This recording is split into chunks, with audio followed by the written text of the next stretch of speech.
कर्पूरगौरं करुणावतारं संसारसारं भुजगेन्द्रहारं सदा वसन्तं हृदयारविन्दे भवन् भवानी सहितं नमामि। आध्यात्मिक कहानियाँ। नमस्कार दोस्तों, स्वागत है आप सभी का एक बार फिर से आपके अपने पसंदीदा YouTube चैनल आध्यात्मिक कहानियों में। दोस्तों, आज हम एक नहीं बल्कि दो ज्योतिर्लिंग के बारे में आपको बताने जा रहे हैं। पहला ज्योतिर्लिंग मल्लिकार्जुन ज्योतिर्लिंग, दूसरा महाकालेश्वर ज्योतिर्लिंग। आइए मेरे साथ कहानी सुनिए।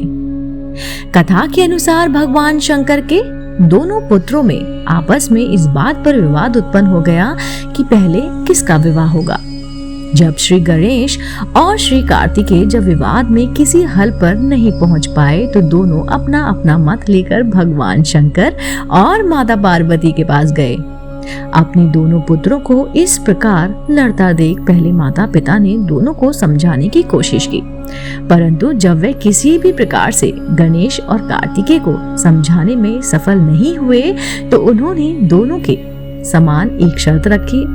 दोनों ने कहा कि आप दोनों में से जो भी पृथ्वी का पूरा की पूरा चक्कर लगाकर सबसे पहले हमारे पास आएगा वही सफल होगा, उसी का सबसे पहले विवाह करा दिया जाएगा।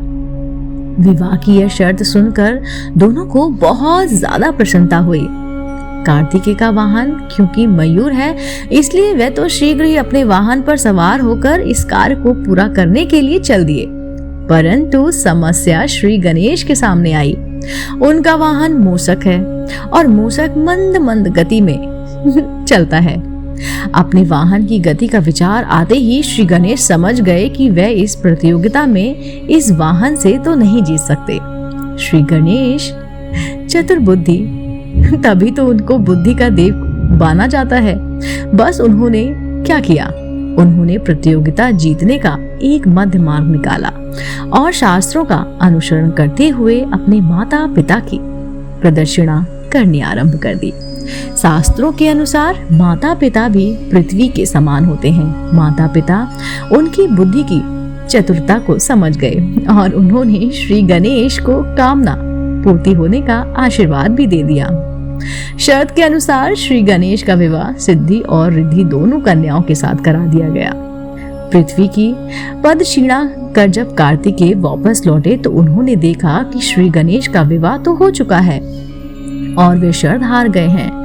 श्री गणेश की बुद्धिमानी से कार्तिकेय नाराज हो गए। श्री शैल पर्वत पर चले गए कि शैल पर माता पार्वती पुत्र कार्तिकेय को समझाने के लिए गईं और भगवान शंकर भी यहाँ ज्योतिर्लिंग के रूप में अपने पुत्र से आग्रह करने के लिए पहुंच गए।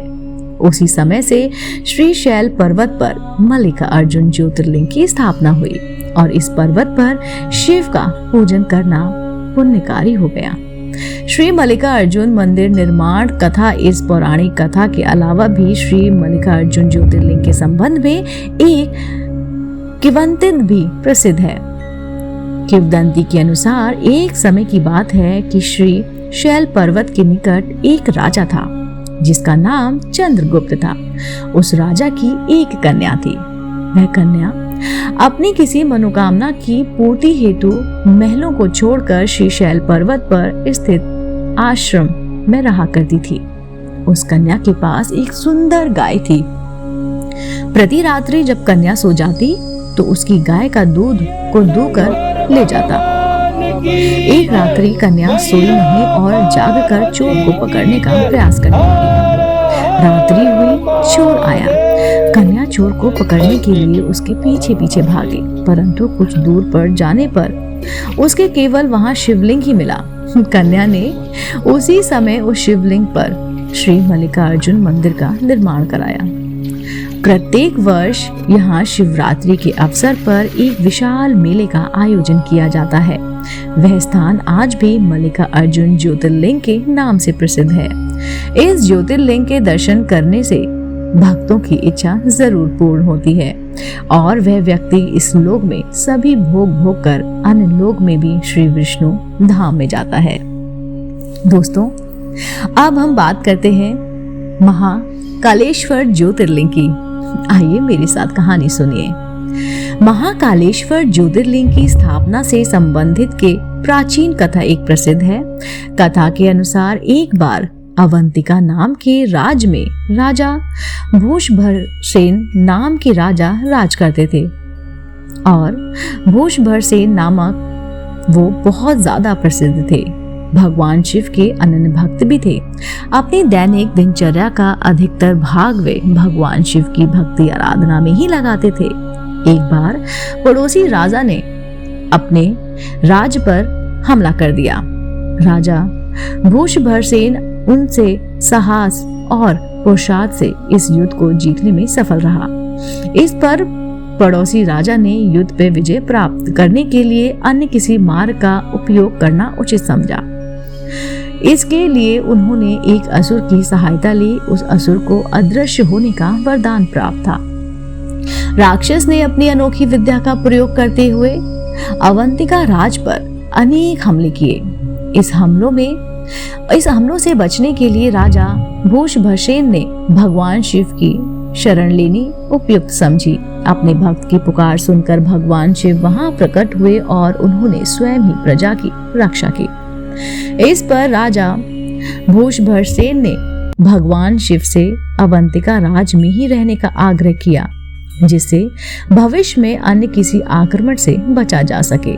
राजा की प्रार्थना सुनकर भगवान वहां ज्योतिर्लिंग के रूप में प्रकट हुए और उसी समय से उज्जैन में महाकालेश्वर की पूजा की जाती है। दोस्तों, उम्मीद करती हूँ आपको मेरे द्वारा सुनाई गई ये दोनों कहानियां मल्लिकार्जुन ज्योतिर्लिंग और महाकालेश्वर ज्योतिर्लिंग जरूर पसंद आई होगी।